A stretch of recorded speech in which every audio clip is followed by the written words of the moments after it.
그 구약에 있어서 가장 중요한 사건을 하나만 들어라 라고 이야기한다면 물론 오늘 있는 이 바로 유월절 사건이 우리에게 가장 중요한 사건일 것입니다. 가장 중요하고 또 놀랍고 그리고 대표적인 성경을 대표하는, 구약 성경을 대표하는 그런 말씀입니다. 그런가 하면 신약 성경에서도 역시 마찬가지로 우리 신약 성경을 대표하며 가장 중요하며 우리에게 놀라운 복음의 핵심, 그 말씀은 무엇입니까? 하나님의 아들 예수께서 이 땅에 오셔서 날 위해 죽으셨다. 사실 이 사실보다 더 중요한 것은 없습니다. 사실 이 사실 하나로 우리는 사는 것입니다. 우리가 사는 생명, 또 우리가 이 땅을 사는 삶의 이유와 목적, 그것은 무엇입니까? 하나님이 나를 사랑하셨다. 그 사랑이 십자가로 우리에게 이르렀고 그 사랑의 십자가가 나의 마음과 영혼의 중심에 서서 나를 인도하시는 것입니다. 그게 그리스도인의 삶입니다. 그래서 중요한 것은 오늘 이 어린 양의 사건, 사실 출애굽기의 주인공 누구라고 했어요? 어린 양.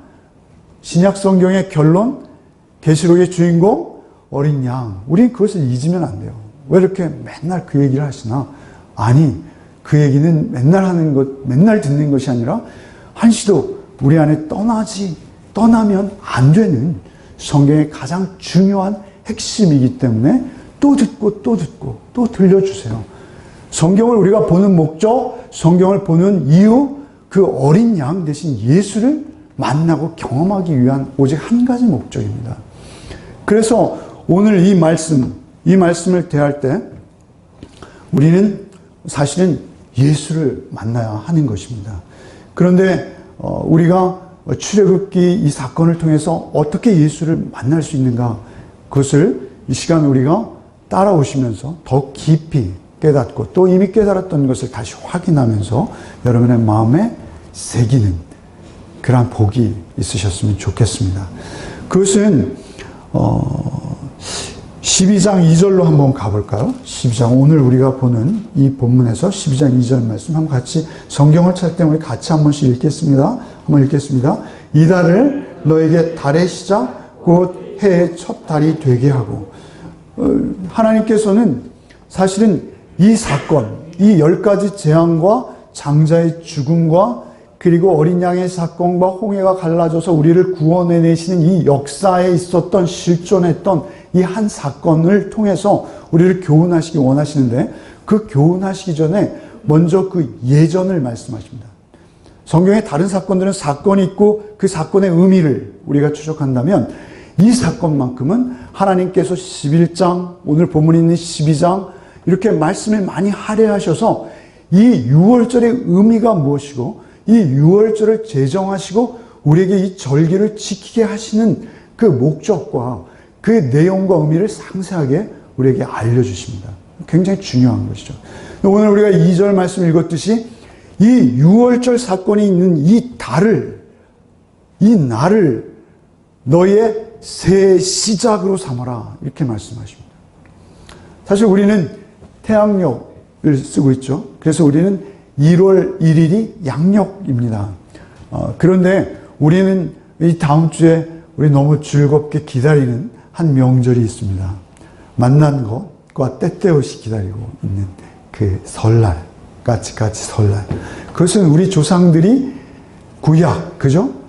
구약, 음력, 태양력이 아닌 달, 월력으로 우리가 명절을 지내오고 조상께 또 우리가 절하고 예를 갖추던 그러한 풍습이 우리에게 있어요. 그래서 그 풍습의 절기를 지킵니다만 유대인들에게 있어서는 하나님께서 직접 그 날, 그 달을 너희 새해 첫날이 되게 하라 라고 말씀하시는 거예요.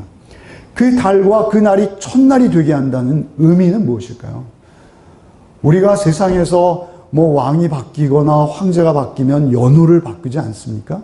그런데 그런 연호를 바꾸는 것과는 비교할 수 없는 의미가 있는 것입니다. 그것은 무엇이냐면 그 어린 양으로만 말미암아 너희가 생명 얻는 것이요, 너희 삶의 의미가 출발하는 것이요, 그 어린 양으로만 말미암아 너희 생애가 이제 생명으로 존재하게 되는 것이야. 라는 아주 깊은 의미와 뜻을 가지는 거예요. 사실 양력으로 보면 유대인들에게서 6월절은 3월 중순쯤 됩니다. 우리는 지금 구약을 2월 중순쯤 세고 있죠. 그런데 그들은 6월절을 새해 첫 달, 첫날로 알고 섬기고 있습니다. 근데 우리는 사실 우리에게 있어서는 뭐죠? 예수 어린 양. 그 예수 어린 양 대신 예수가 우리에게 대속의 은혜로 우리의 마음과 영혼을 놓고 하실 때, 그래서 찾아오셔서 그 대속의 은혜의 주님을, 사랑의 주님을 살아계신 주로 우리가 경험하고 만나는 그때가 우리의 생명의 시작인 것입니다. 그래서 사실은 하나님께서 계시의 점진성이라는 말 들어보셨을 터인데, 그것은 우리가 예수께서 오셔서 계시는 확실하게 드러나는 것인데, 그 계시를 드러내시기 위해서 그 전에 계속 이 계시의 의미와 뜻을 우리에게 설명하시고 나타내 보여주시는 그러한 모습으로 이 유월절을 제정하시고 그 유월절의 의미를 날과 특별히 절기로 우리에게 강조하시는 것입니다. 우리 구정을 지내면서도 우리의 마음속에 한 가지 있어야 돼요.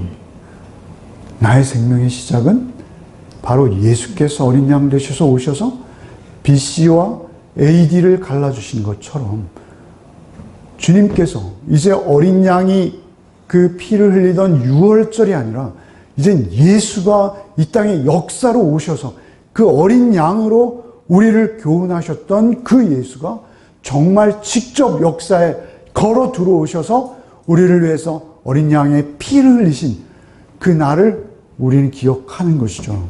그리고 그것이 개인적으로 나에게 실현된 날이 우리의 생명 얻은 날이 되는 것입니다.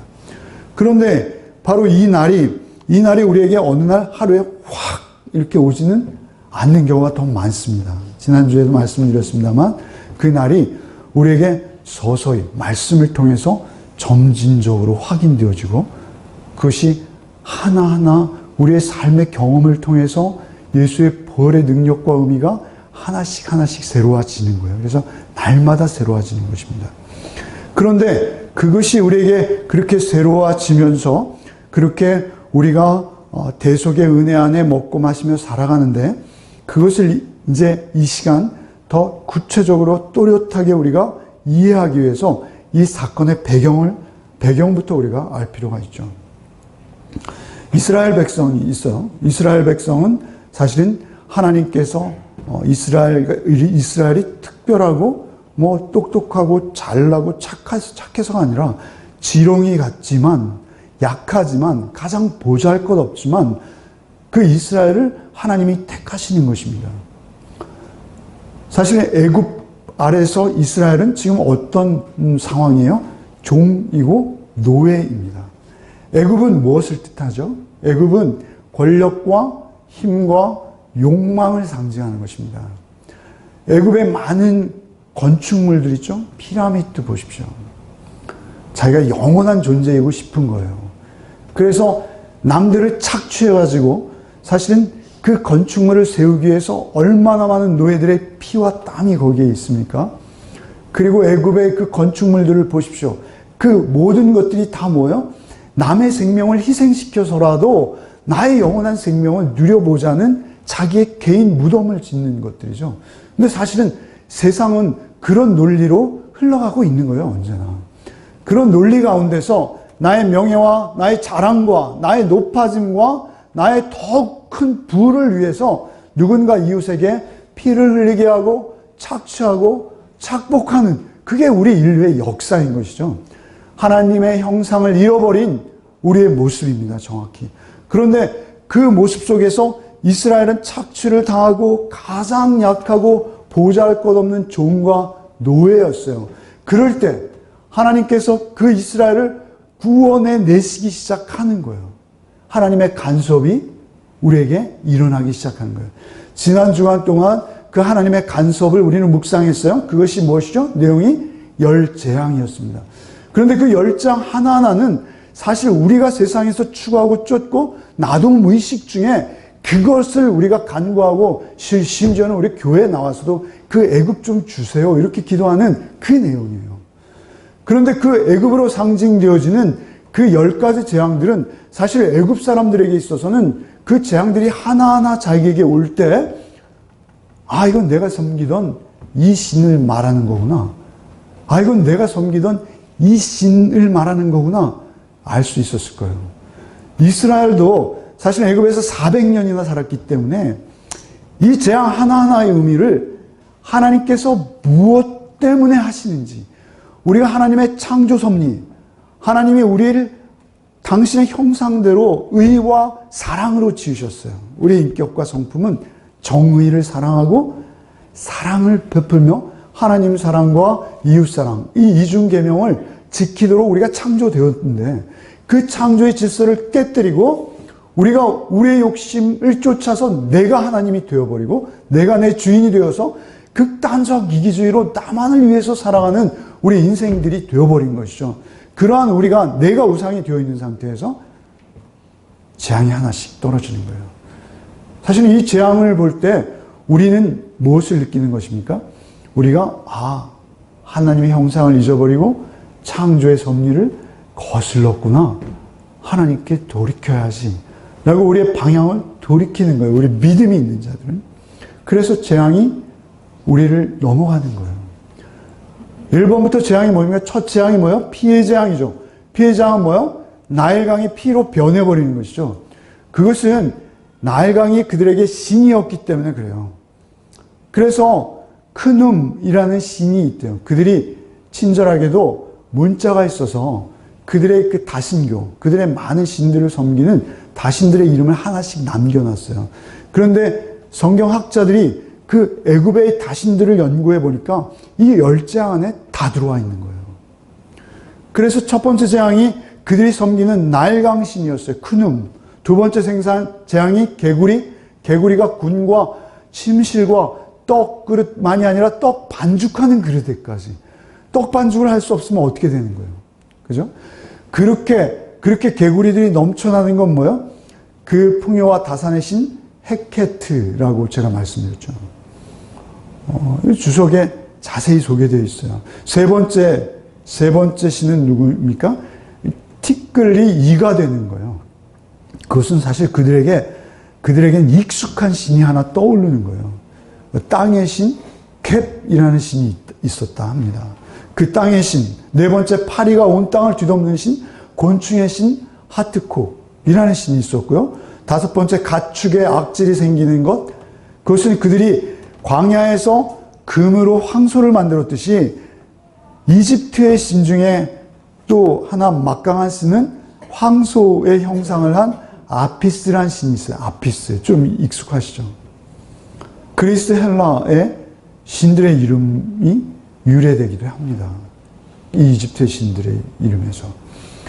그 아피스라는 신은 황소예요. 그래서 그 힘을 상징하고 그런 거죠. 그런가 하면 암소는 하도르라고 했다고 합니다. 그 하도르라는 신이 떠올라요. 가축의 악질이 생길 때 그들은 여지없이 그들이 만들어 놓은 신들의 형상이 떠오르는 거예요.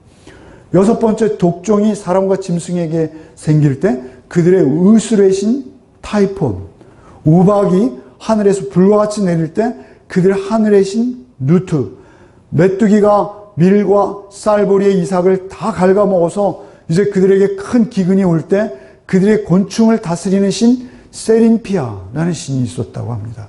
그런가 하면 그들이 흑암의 재앙이 임했을 때 그들이 가장 또 크게 섬겼던 태양의 신 라라는 신이 있어요. 오벨리스크 있잖아요. 그들이 영국의 대형 박물관 앞에 이집트의 유물을 강탈해서 세워놓은 그 오벨리스크, 그것이 태양신을 숭배하는 조형물입니다. 거기에 바로의 이름들이 써 있습니다. 그 바로의 이름은 무엇이냐면 태양신의 아들들이라는 의미예요. 그러니까 그들은 그 흑암, 이스라엘은 빛이 있는데 그들에게는 흑암이 임하는 거예요. 언제도 경험해보지 못한 깜깜한 흑암. 깜깜한 흑암. 그들이 더듬어야지만 상대를 분별할 수 있는 그 흑암. 그것은 그들이 언제든 경험해보지 못했던 신비한 흑암인 거예요. 그들이 섬겨왔던, 그토록 섬겨왔던 태양신이 아무것도 아니라는 것을 그들에게 여지없이 보이는 거예요. 10번째, 그들의 장자들이 죽음에 이르는 그 재앙을 보면서 그들이 생사를 주관한다는 오시리스라는 그들의 주신이 있습니다. 그 주신이 또한 떠올랐을 것이라는 것이죠. 우리가 쫓는 것들, 우리가 쫓는 그러한 풍요와 다산, 많은 자녀들과 그들의 복과 우리의 건강과 우리의 명예와 우리의 쾌락과 우리의 풍요와 우리의 소유, 그것들이 하나하나 하나님의 창조 질서를 어떻게 깨뜨렸는지를 하나님께서 재앙으로 우리에게 보여주시는 것인데, 그 재앙 중에 가장 극심한 재앙이 무엇입니까? 바로 오늘 우리가 묵상하는 장자의 재앙입니다. 장자의 재앙은 무엇이냐면 나의 큰 아들, 나의 첫 번째 것이 죽는 거예요. 사실은 나의 장자, 큰 아들은 무엇입니까? 나의 힘과 생명의 근원입니다. 어떻게 보면 나의 생명보다 더 존귀한 존재입니다. 나의 존재의 어떤 명분과 이유가 그 장자에게 다 있어요. 그래서 나의 생명보다 더 귀한 거예요. 그런데 그 장자가 죽는 거예요. 그것은 무엇입니까? 나의 존재가 송두리째 부정당하는 것이죠. 12절부터 한번 우리가 읽어보겠습니다. 내가 그 밤에 애굽 땅에 두루다니며 사람이나 짐승을 막론하고 애굽 땅에 있는 모든 처음 난 것을 다 치고 애굽의 모든 신을 내가 심판하리라. 나는 여호와라. 그 밤에 애굽 땅에 두루 다니며, 사실 지금까지의 재앙은 아론이 지팡이를 들 때, 모세가 지팡이를 들 때 일어났어요. 그런데 이 마지막 재앙은 하나님께서 직접 오시겠다는 거예요. 하나님께서 직접 오시는 것이 왜 재앙입니까? 우리는 어서 오십시오 라고 하지만 사실 하나님이 우리에게 오시는 것은 재앙입니다. 왜 그렇습니까? 하나님은 절대의이시기 때문에 그렇습니다. 하나님은 우리의 죄를 그대로 보고 지나치실 수 없는 분이세요. 하나님 절대의세요. 그래서 우리의 죄를 반드시 심판하세요. 그렇지 않으면 하나님이 아니십니다. 왜냐하면 우리의 죄는 반드시 심판받아야 되는 거예요. 그것은 하나님의 속성이에요. 그래서 하나님이 오신다는 것은 여호와의 날을 의미하는 거예요. 성경에서 여호와의 날은 무엇이죠? 계시록에만 나오는 거예요. 그래서 출애굽기와 계시록이 비교되는 거예요. 여호와께서 오시는 그날은 무엇입니까? 우리의 마지막 날이에요. 우리가 하나님을 뵙는 날은 언제입니까? 이 땅에서 우리가 하나님을 배울 길이 없어요. 우리가 죽는 날이 하나님을 배우는 날입니다. 그렇다면 이 출애굽에서 마지막 10번째 재앙이 상징하는 건 무엇입니까? 그것은 하나님을 뵙는 날이 너에게 반드시 있다는 것과, 그리고 그 마지막 심판의 모습은 너의 존재가 송두리째 영원한 저주에 빠질 수 있다는 것을 우리에게 교훈하시는 거예요. 그래서 우리가 하나님을 경외하는 거예요. 하나님 두려워하는 거예요. 그게 지식의 근본인 거예요. 우리가 하나님의 복음을 깨닫는 것, 그것은 하나님을 두려움 없이는 깨달을 수 없어요. 복음에 접근할 수 없어요. 복음으로 착각하는 것일 뿐이에요. 정말 복음을 경험한 자는 하나님의 두려움으로부터 출발하는 거예요.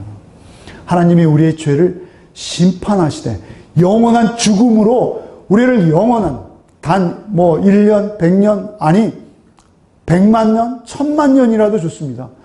지옥 보내십시오. 1000만 년 지나고 제가 1000만 년 첫 하루 되는 날 영원한 생명으로 천당 간다면 저는 이 땅 제가 마음대로 살겠어요.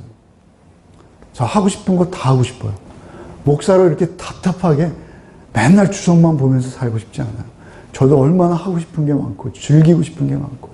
그러나 하나님은 우리에게 영원한 저주와 죽음이 되세요. 그것은 우리가 상상할 수 없는 영원이라는 시간 속에 우리의 생명이 영원한 저주가 될 수 있는 거예요. 그 저주를 알아야지 우리가 복음 앞에 설 수 있어요. 그것은 성령만 우리에게 깨닫게 해주시죠. 여호와의 날이라는 것을 우리는 기억해야 돼요. 그래서 애굽에 두루 다니시겠다는 거예요. 하나님께 직접 내려오시겠다는 거예요. 두려운 것입니다. 하나님께서 내려오셔서 짐승이나 막론하고, 우리 11장 5절을 한번 가보죠. 이 예전을 설명할 때 바로 앞에서 이렇게 말씀하세요. 5절 한번 읽어보죠. 11장 5절 한번 같이 읽겠습니다. 11장 5절 한번 같이 읽겠습니다. 시작.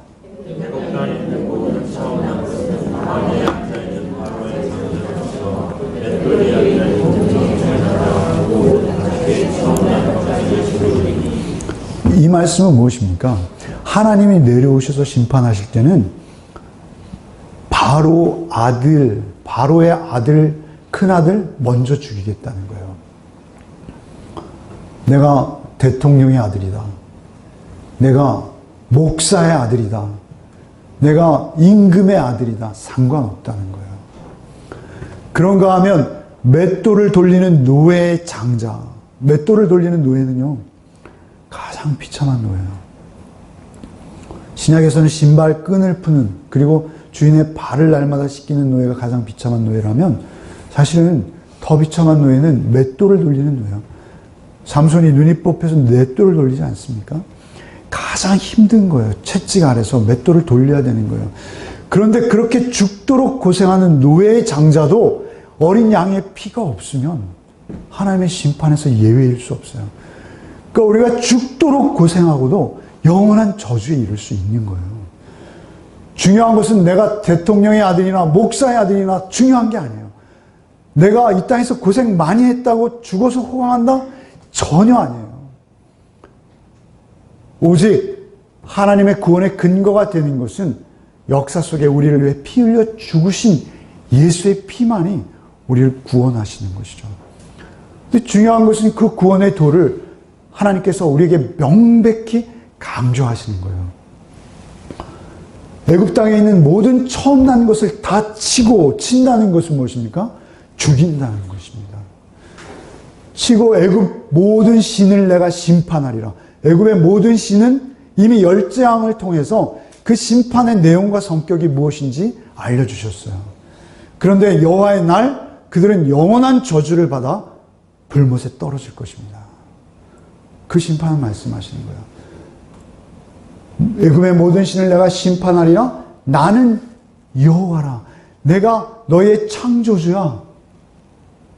이것을 알리고자 이 모든 것을 행하시겠다. 그런데 놀라운 것은 13절이죠. 13절이 우리에게 은혜인 것이죠. 같이 한번 읽어보겠습니다. 내가 애굽 땅을 칠 때 그 피가 너희가 사는 집에 있어서 너희를 위하여 표적이 될지라. 내가 피를 볼 때 너를 넘어가리니 재앙이 너에게 내려 멸하지 아니하리라. 그러니까 지금 명령은 뭐예요? 너희가 하나님 말에 순종해서 어린 양을 4일 동안 데리고 있다가 어린 양을 죽여서 그 피를 받아서 임방과 문설주 양쪽 기둥에 바르라는 거예요. 이것은 어리석어 보이죠. 그렇지 않습니까? 그리고 괴롭습니다. 그리고 산다는 게 괴로워요. 왜냐하면 날마다 피비린내를 맡아야 되는 거예요. 집 임방에 바른다는 것은 집 전체에 바른다는 얘기예요. 그 집 전체에 우리를 집에 비유한다면 우리가 예수 보혈 안에 잠겨야 된다는 거예요. 그런데 그렇게 피를 치료해 놓으면 그 집을 넘어가시겠다 말씀하시는 거예요. 성경에서 피는요, 각별한 것입니다. 레위기 17장 11절에 보시면 육체의 생명은 피에 있느니라 이렇게 말씀하세요. 우리 몸에는 피가 있습니다. 피가 약 4리터에서 5리터 정도 나온대요. 4리터, 5리터는 페트병 하나가 2리터잖아요. 그러니까 페트병 2개 내지 2개 반 정도. 그러니까 헌혈하는 거 굉장한 겁니다. 그죠? 그 5병 정도 되는데 그 중에 상당 부분 흘리면 우리 죽는 거예요. 피가 하는 역할이 뭐죠? 피를 보면 우리가 유쾌하지 않아요. 피를 보면 두려워요. 무섭고요. 그렇습니다. 그 유대인들은 생명이 피에 있나니 피를 절대 마시면 안 된다. 이렇게 말씀하시는 거예요. 그런데 또 성경은 뭐라 말씀하세요? 죄의 값은 피 흘림으로 갚게 하겠다. 이렇게 말씀하세요. 하나님께서. 왜 그렇습니까? 우리는요, 하나님의 형상을 잃어버리고 하나님의 창조 질서를 어지럽히면요, 우리는 피 흘리게 되어 있어요. 우리가 하나님의 의와 사랑을 떠나면요, 우리는 서로에게 상처를 줍니다. 우리의 마음과 영혼에 상처를 입어요. 그런 상처가 우리를 피 흘리게 해요. 우리를 피폐하게 하고 우리를 하나님의 사랑에서 끊고 우리를 죽음에 이르게 합니다. 그래서 우리는 원하지 않던 원하던 가까운 사이일수록 더 큰 상처를 입히고 주고받아요. 그게 저주인 것이죠. 그게 우리에게 재앙인 것입니다. 그런데 그렇게 우리가 상처를 주고받아요. 우리가 피 흘리게 해요. 인간과 인간끼리만이 아니라 우리가 하나님 앞에서도 우리가 그 피 흘림이 있어요. 그런데 그 피 흘림을 하나님께서는 그냥 지나치지 아니하시고 하나하나 다 기억하실 뿐만 아니라 반드시 심판하시겠다. 얼마나 무서운 말씀입니까? 그런데 성경은 그 피를 사하는 길이 있다. 그것은 피 흘림으로 사한다. 그래서 레위기에 그렇게 많은 피를 요구하시는 거예요. 레위기를 보면 계속 피잖아요. 6월절 절기에 예루살렘은 피 바다가 되는 거예요. 예루살렘 성전으로부터 나오는 하수구는 온통 피로 시뻘겋게 물들고요. 수많은 양과 소가 피비린내를 내면서 내 죄를 대신해서 6월절에서는 어떻게 해요? 그 양이 내 죄를 대신해서 피 흘리는 거예요. 그 피 흘림으로 말미암아 우리가 죄 사함을 받는 거예요. 그 6월절 어린 양이 요한복음 1장 29절에 태어나고 그리고 첫 사역을 시작하시면서 세례 요한에게 세례를 받으러 나오자 요한복음 1장 29절에 보라 세상 죄를 지고 가는 하나님의 어린 양이로다 말씀하시죠. 1장에서 그렇게 말씀하셨는가 하면 주님이 오병이어의 기적을 행하시고 바로 요한복음 6장에서 이렇게 말씀하셨잖아요. 우리 매일 기억해야 되는 말씀. 요한복음 6장 53절로 56절 말씀. 예수께서 이르시되 내가 진실로 진실로 너에게 이르노니 인자의 살을 먹지 아니하고 인자의 피를 마시지 아니하면 너희 속에 생명이 없느니라. 내 살을 먹고 내 피를 마시는 자는 영생을 가졌고 마지막 날에 내가 그를 다시 살리리니 내 살은 참된 양식이요 내 피는 참된 음료로다. 내 살을 먹고 내 피를 마시는 자는 내 안에 거하고 나도 그의 안에 거하나니. 피는 무서워요. 비린내가 나죠. 그렇게 유쾌하지 않아요. 그런데 그 피를 매일 떡처럼 그 살을 먹고 그 피를 너희 마시는 음료처럼 마시라 하세요. 유대인들에게는 참 이해가 안 가는 말이었을 것입니다. 그러나 사실 우리가 매일 그것을 먹지 않고 마시지 않으면 우리의 영적 생명은 그날로 끝나는 거예요. 그래서 주님께서는 우리에게 그것을 먹고 마시라. 하나님의 심판 앞에서 너희가 그 피 없이 하나님의 심판을 피해갈 자는 없다. 말씀하시는 거예요. 예수께서 흘리신 그 피 없이 우리가 하나님 앞에서 의롭다 인정함을 받고 구원 얻는 길은 없다. 로마서 5장 9절 말씀. 그러면 이제 우리가 그 피를 인하여 의롭다 하심을 얻었은즉 더욱 그로 말미암아 진노하심에서 구원을 얻을 것이니. 에베소 1장 7절 말씀. 우리가 그리스도 안에 그의 은혜의 풍성함을 따라 그의 피로 말미암아 구속 죄사함을 받았으니. 나는 누구에게 피 흘리게 한 적 없어요 라고 여러분 말씀하지 마세요. 저는 기억하지 못했는데 저는 제가 가장 많이 피 흘리게 한 아이들이 저희 아이들이더라고요. 나중에 보니까 제가 가장 사랑하고 가장 아끼고 가장 잘 섬겼어야 될 저희 아이들에게 제가 가장 많은 피를 흘리게 했더라고요. 심지어 목사이고 모태고 멧돼 신앙이라 하는 제가 가장 사랑했던 그들에게 피 흘리게 하는 자의 모습이었더라고요. 그래서 우리가 그 영적 전쟁에서 승리하는 길은 무엇입니까? 오직 날마다 예수의 피를 먹고 마시고 기억해야 되는 거예요. 그때만 우리가 창조의 질서를 회복한 하나님의 형상을 회복한 자로 하나님 사랑, 이웃 사랑의 이중 계명을 실천하는 삶을 살아내게 되는 거예요. 그러니까 오직 그 피가 우리에게 있어야 되는 거예요. 14절 말씀 같이 한번 읽어보죠. 시작. 너희는 이 날을 기념하여 여호와의 절기를 삼아 영원한 규례로 대대에 지킬 거예요. 대대에 지킨다고 말씀하세요. 이 피가요, 어떤 주술적인 의미가 있어서 그 피가 뭐 우리에게 뭐 어떤 그런 거 아닙니다. 그 스티븐 스필버그인가요? 그 사람이 뭐 성배를 찾아서 이런 영화를 찍었더라고요. 그리고 작년 2014년 4월인가요? 스웨덴 어느 지하에 성배가 발견되었다고 해서요. 사람들이 굉장히 왁자지껄했습니다. 그 성배를 찾아내는 거 아무 의미 없어요. 그 피 자체에 어떤 물리적인 힘이 있는 게 아니에요. 성령의 도우심으로 그 피가 우리의 마음과 영혼에 임하는 거예요. 그래서 그 대속의 피가 우리를 모든 죄와 죽음과 저주에서부터 우리를 완전 자유하게 하시는 것입니다. 그런데 그것은 오직 성령의 도우심으로만 우리가 그 피를 먹고 마시고 경험할 수 있어요. 성령의 도우심 없이는 우리가 하루도 그 피를 먹을 수 없어요. 마실 수 없어요. 그러나 그 피를 마시는 복이 있으셨으면 좋겠어요. 그 피만이 우리를 살립니다. 하나님께서만 하실 수 있어요.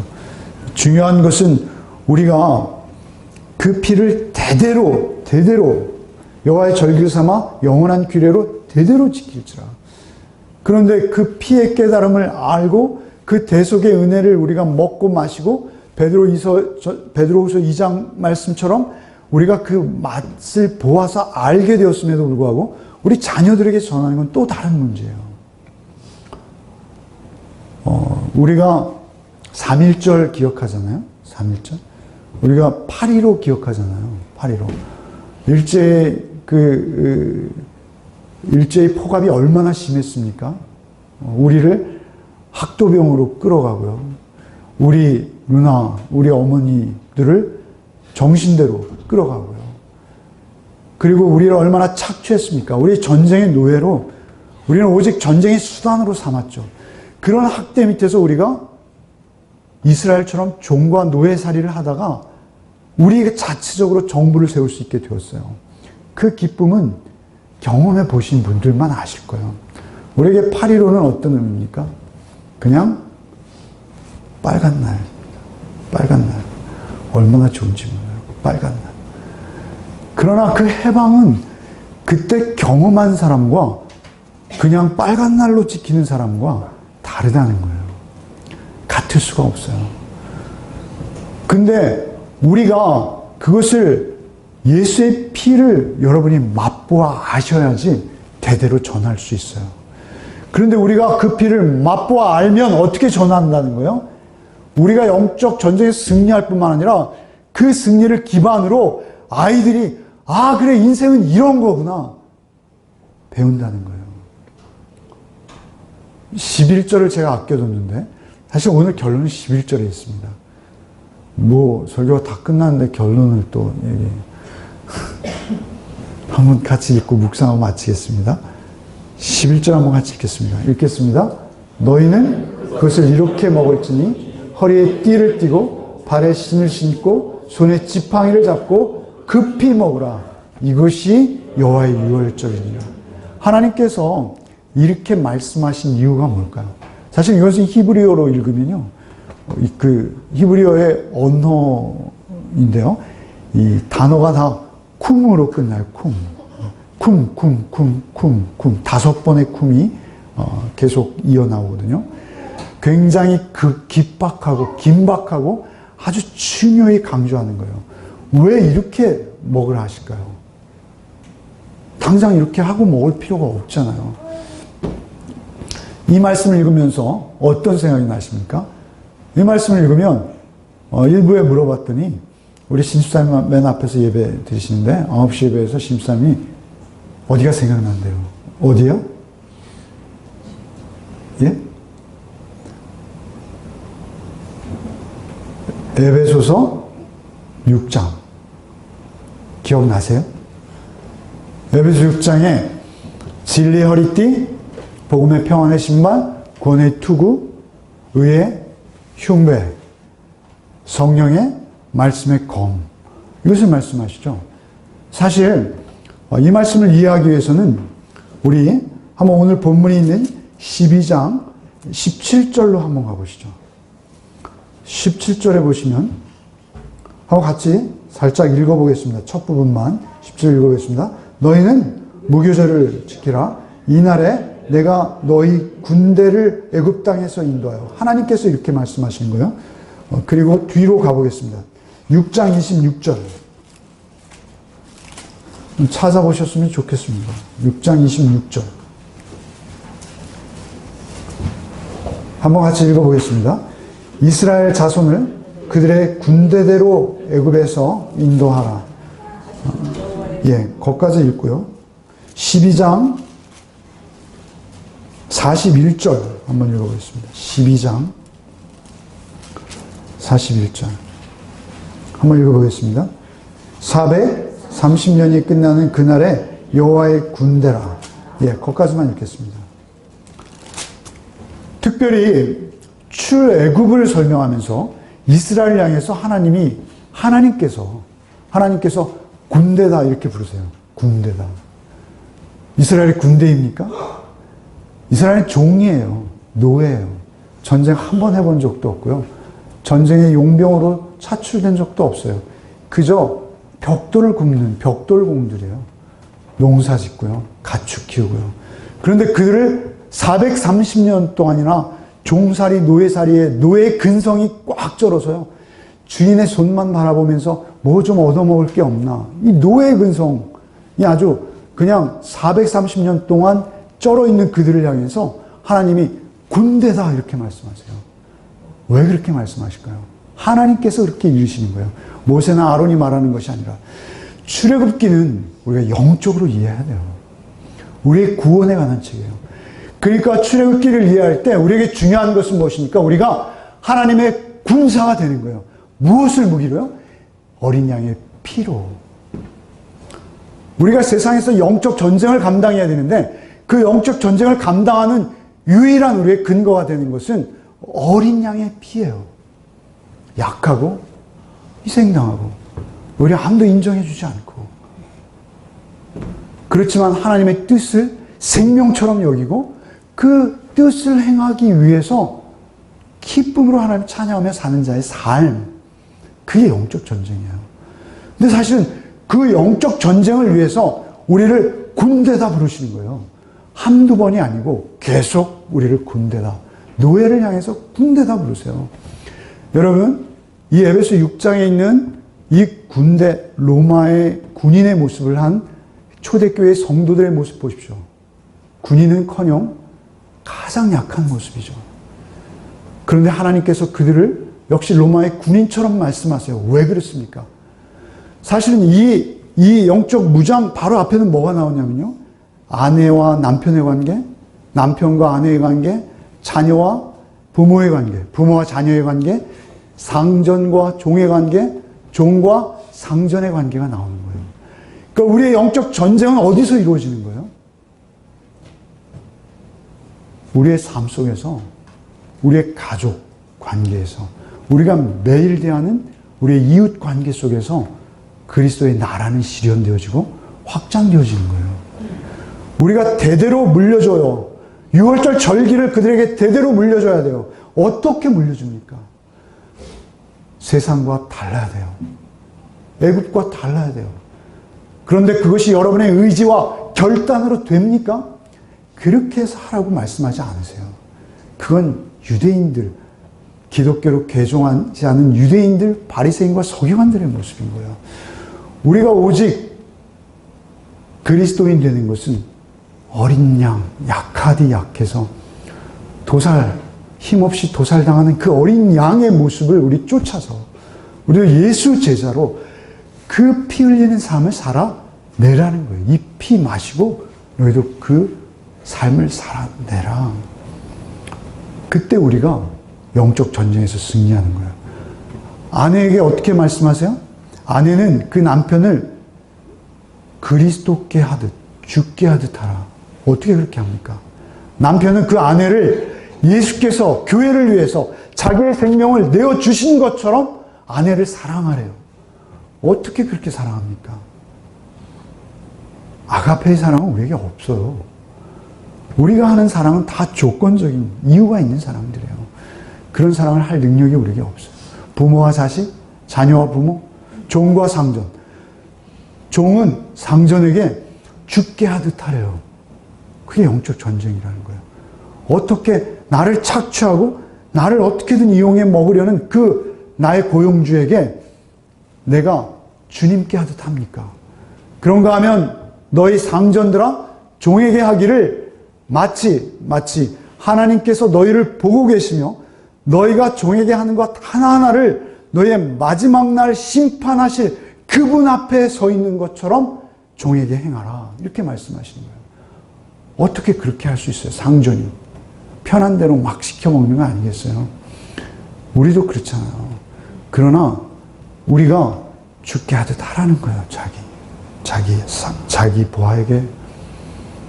그거 우리가 할 수 없어요.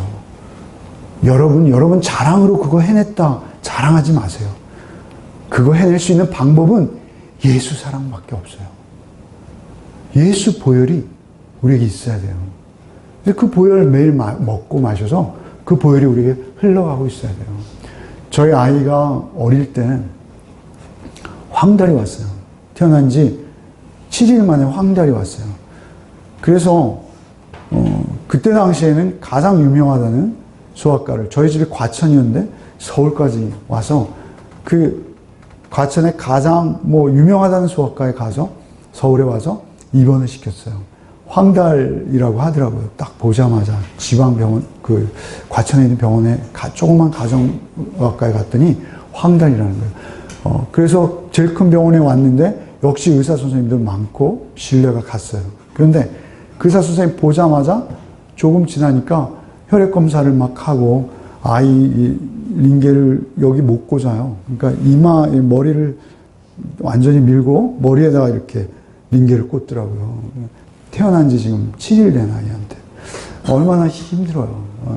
막 우리 사모는 우느라고 막 퉁퉁 부르더라고요. 우느라고 말을 못 하겠어요. 의사가 와서 뭐라 하냐면 교환 수혈을 해야 된다는 거예요. 황달 수치가 너무 낮아져서 교환 수혈을 하지 않으면 애는 죽는다는 거예요. 교환 수혈을 하면 생존할 수 있는 확률이 80%래요. 그리고 생존을 하는 20%도 사실 뇌성마비가 있고 그래서 굉장히 위험하다. 기대하지 말아라. 거의 이런 식으로 얘기를 들었어요. 그래서 제가 사정을 했습니다. 좀 다른 방법을 해주십시오. 다른 방법은 없습니까? 그랬더니 의사가 참 딱하다는 식으로 굉장히 화를 내시면서 그러면 아이는 부모가 책임져야 하는 거 아니겠습니까?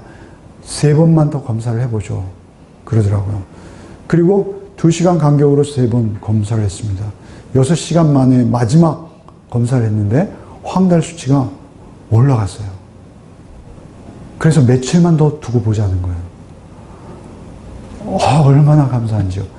그래가지고 아이 옆에 딱 붙어서 며칠을 한 번도 아이를 시선을 안 떼고 며칠을 지켜봤습니다. 간절한 마음으로. 근데 아이가 다행히 교환 수혈을 안 할 수 있게 되었어요. 지금 잘 컸습니다만. 중요한 것은 제가 이 말씀을 묵상하면서 그게 생각났어요. 주님이 내 피를 먹고 마시라 하신 것은 교환 수혈 얘기하시는 거구나. 내 살은 너희의 떡이요라고 말씀하신 떡은 우리의 말대로 해석하면, 한글로 해석하면 뭐라고요? 밥입니다. 밥. 음료는 뭐예요? 숭늉입니다.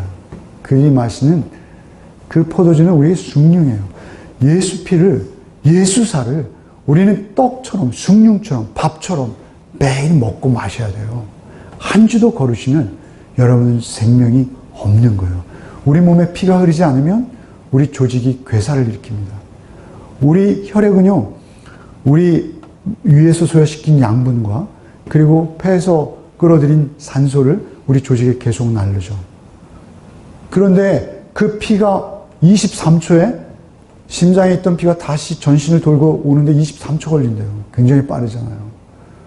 잠깐만이라도 우리 조직에 그 피가 그 조직이, 그 세포에서 발생한 찌꺼기를 가져가지 않으면, 그리고 새로 공급하지 않으면 바로 썩는 거예요. 괴사하는 거예요, 그게. 생명은 피에 있는 거예요. 그런데 우리의 피는 어떻습니까? 우리의 피는 콜레스테롤을 끈적끈적해요. 우리의 욕심과, 우리의 아집과, 우리의 정욕과, 우리의 피는 때로는 우리의 음란함과, 우리의 그 가능한 우리의 모습들, 그러한 모습으로 우리의 피에는 설탕이 섞여서 끈적끈적해요. 영적으로 보면 우리는 다 하나님 앞에서 이미 죽어있는 상태예요. 우리가 생명을 사는 방법은 내 피가 빠져나가고 그 자리에 예수 피가 흘러야 돼요. 그게 갈라디아 2장 20절이에요. 누구든지, 뭐죠? 갈라디아 2장 10절. 처음에 어떻게 시작합니까? 내가 그리스도와 함께 십자가에 못 박혔나니 그런즉 이제는 내가 산 것이 아니요 오직 내 안에 그리스도께서 사신 것이라. 내 안에 그리스도의 피가 흐르는 것이라. 이제 내가 육체 가운데 사는 것은 나를 사랑하사 나를 위하여서 피 흘리신 어린 양 예수의 피가 내 안에 흐르고 있어서 이제 나는 예수로 먹고 마시며 예수로 살고 있습니다. 이것이 교환수혈인 거예요. 그런즉 누구든지 그리스도 예수 안에 있으면 새로운 피조물이라. 이전 것은 지나갔으니 보라 새 것이 되었도다라는 의미는 무엇입니까? 날마다 그 피를 우리가 수혈받는 거예요. 그래서 그 피가 우리 안에 흐르고 있어야지만 우리가 생명인 거예요. 교회에 왜 오십니까? 여러분의 목적과 여러분이 어떤 뭘 바라보고 오십니까? 교회에 오시는 이유는 하나예요. 나는 죽었습니다. 하나님, 제 안에는 끈적끈적한 지방질, 콜레스테롤의 피가 또 흐르고 있네요. 또 어느새인가 그 설탕기에 물들어서 이 달콤한 피가 흐르고 있네요. 주님. 주님의 피로 수혈받고 싶어서 왔습니다. 주님의 생명의 피를 저에게 넣어주세요. 사실은 피가 유쾌하지 않아요. 그러나 그 피 안 받으면 우리는 생명이 아니에요. 십자가는 항상 우리를 거북하게 해요. 왜요? 내가 죄인인 것을 날마다 시인해야 돼요. 내가 오늘 또 넘어졌네요. 주님, 저는 죄인일 수밖에 없네요. 두렵고 떨리는 마음으로 주님 앞에 항상 나와야 되는 게 십자가인 거예요. 하나님을 경외함으로 나오지 않으면 그 십자가가 아닌 거예요. 그 십자가 앞에 나올 때 우리는 항상 거북하고 부자연스럽고 떨리는 마음으로 자신을 쳐서 복종시키며 주의 날을 대대로 기억하는 거예요. 그 멍에를 지라는 거예요. 그 멍에를 질 때 우리의 진짜 짐이 내려놔지는 거예요. 우리의 죄짐이 내려놔지고 우리의 삶 속에서 감히 그리스도인 닮은, 그리스도인 같은, 아니 그리스도의 향기와 그리스도의 편지로서의 삶을 우리가 살아내는 능력 있는 자로 우리의 삶이 바뀌는 거예요. 내가 하는 게 아니라 내 안에 수혈되어진 예수의 피로 우리가 그러한 삶을 살게 되는 것입니다. 그 진리를 깨달으시고 여러분의 삶 속에 날마다 경험하시기 바랍니다. 오직 그 길밖에는 우리가 생명한 길이 없습니다. 제가 여기저기 뒤지다가 인제대학교 서울 백병원 신경정신과 김원 교수라는 분이 구정 때 마쳤습니다. 설교 끝났는데요. 구정 때 너무 명절 증후군이라는 게 있대요. 그래서 구정 때 막 이혼하는 가정 많고요. 파탄 나고요. 자살하고요. 또 구정 때 굉장히 힘들어한다는 거죠. 우리 모두가. 그렇진 않으시겠지만, 물론 다들. 근데 이제 그런 힘들어하는 그런 구정, 명절 증후군을 깨끗이 날리는 5계명이 있다는 거예요. 그래서 성경을 인용했잖아요. 그래서 제가 봤죠. 5계명? 이야, 뭐냐. 생명이 있는 어떤 계명인가 보다. 그래서 딱 봤더니 뭐냐면 1계명이 명절의 의미를 다시 한번 생각하고 즐기려고 했습니다. 2계명, 가사노동을 분담하고 가부장적 분위기를 완화시키려 노력한다. 이거 쉽게 안 되잖아요. 그죠? 3계명, 주위 사람들과 편안한 대화로 쌓인 피로를 푼다. 편안하지 않아요. 우리 모이면 명절에 무슨 얘기합니까? 올해는 좀 좋은 소식이 있는 거야? 좋은 사람 좀 사귀고 있는 거야? 올해 참 어느 학교 갔어? 뭐 이런 것들이 우리의 일상적인 대화예요. 4계명 뭐요? 적절한 휴식이 필요하다.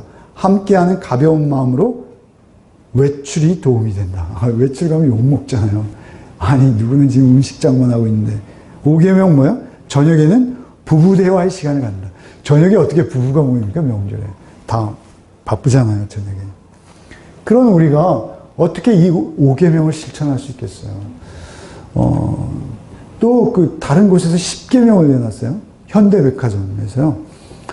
현대백화점 미아점에서요. 문화센터 강사하고 식품팀 직원하고 우량 고객 100명이 아이디어를 열심히 짜냈어요. 1계명. 설 연휴 가사노동을 금액으로 환산해 보세요. 노동의 어떤 그런, 역시 금전적이죠.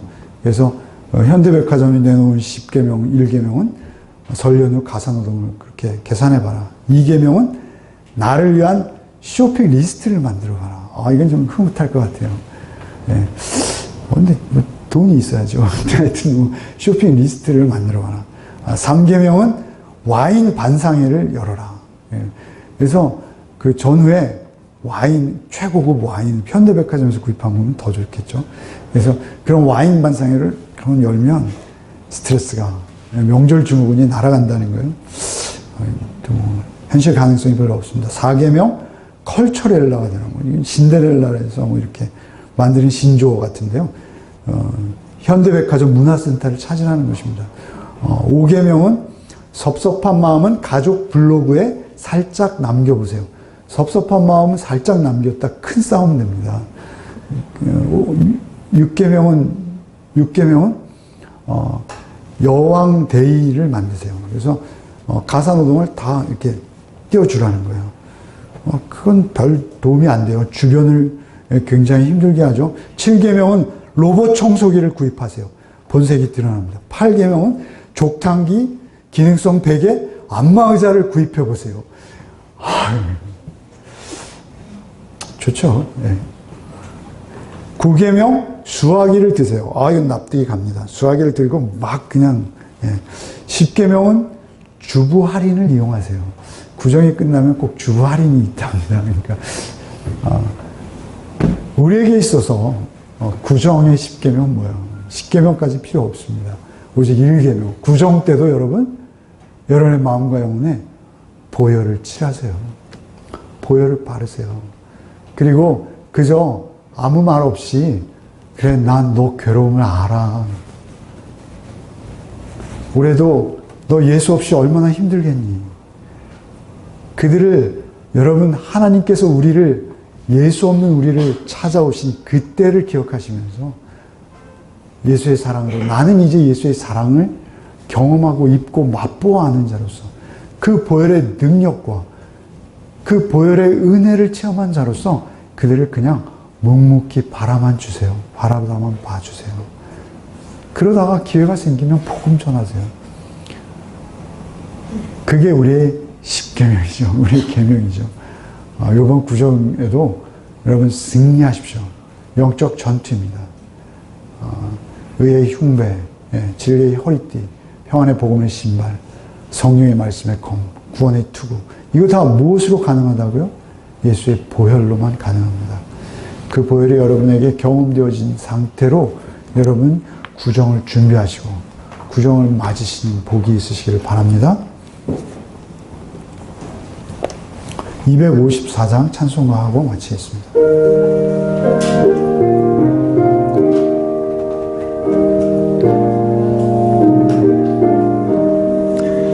내 주의 보혈이 정하고 정하다 내 나를 젊게 하신지 날 오라 하신다.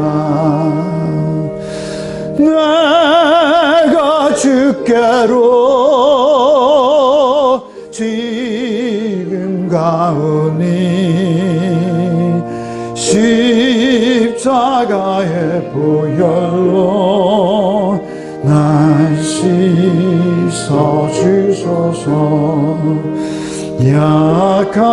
약하고 취해도 주께로 나가면 힘 주시고 내 취함이 곧 씻어 주시네. 내가 주께로 지금 가으니 십자가의 보혈로 날 씻어 주소서. 나오라 하심이 온전한 믿음과 또 사랑함과 평안함 다 주려 함이라. 내가 주께로 지금 가으니 십자가의 보혈로 날 씻어 주소서. 긴 죄인 복받아 살 길을 얻었네. 한없이 넓고 긴 은혜 베풀어 주소서. 내가 주께로 지금 가오니 십자가의 보혈로 날 씻어 주소서. 깊이가 맘속에 큰 증거 됩니다. 내 기도 소리 들으사 다 허락하소서. 내가 주께로 지금 가오니 십자가의 보혈로 날 씻어 주소서. 기도하겠습니다. 내 주의 보혈은 정하고 정하다. 내 죄를 정케 하신 주 날 오라 하신다. 내가 주께로 지금 가오니 십자가의 보혈로 날 씻어 주소서. 참으로 이 말씀 의지하며 주님 앞에 날마다 섭니다. 그 피만 나의 삶 속의 증거가 되기를 원합니다. 우리의 기도소리 언제나 귀 기울이시는 주께서 그 보혈의 은혜와 능력을 날마다 우리에게 부어주시고 그 능력을 허락하여 주옵소서. 날마다 주께로 나갈 때 우리 주께서 한 번도 우리를 거절치 아니하시고 우리를 그 보혈로 씻기시고 우리를 품어주시기로 하신 그 언약의 말씀이 이 구정의 연휴 동안도 오직 우리에게 능력되게 하사 그 보혈의 은혜와 맛을 경험하는 이 연휴 되게 하여 주옵소서. 한 주간의 삶 속에서도 오직 말씀이 육신되어서 오신 주의 말씀이 나에게 그 보혈의 의미로 날마다 깨달아지는 복이 있게 하여 주시어서 그 은혜 안에 먹고 마시며 주님을 찬양하며 높이며 예수 복음 전하는 자의 한 주간의 삶으로 인도하여 주옵소서. 예수 그리스도 이름으로 기도합나이다. 아멘. 이제는 우리 구주 예수 그리스도의 은혜와 하나님 아버지의 그 기이하시고 놀라우신 보혈로 증거된 하나님의 사랑과 성령의 교통감화 충만케 하시는 은총이 오직 어린 양 대신 예수 그리스도의 보혈만을 나의 마음의 인방에 바르고 문설주에 바르고 날마다 그 보혈의 능력과 은혜 안에 먹고 마시며 한 주간의 삶 속을 누리기 소원하며 주의 전을 따는 우리 가족들을 위해 이제로부터 영원토록 함께 계시기를 축원하옵나이다. 아멘.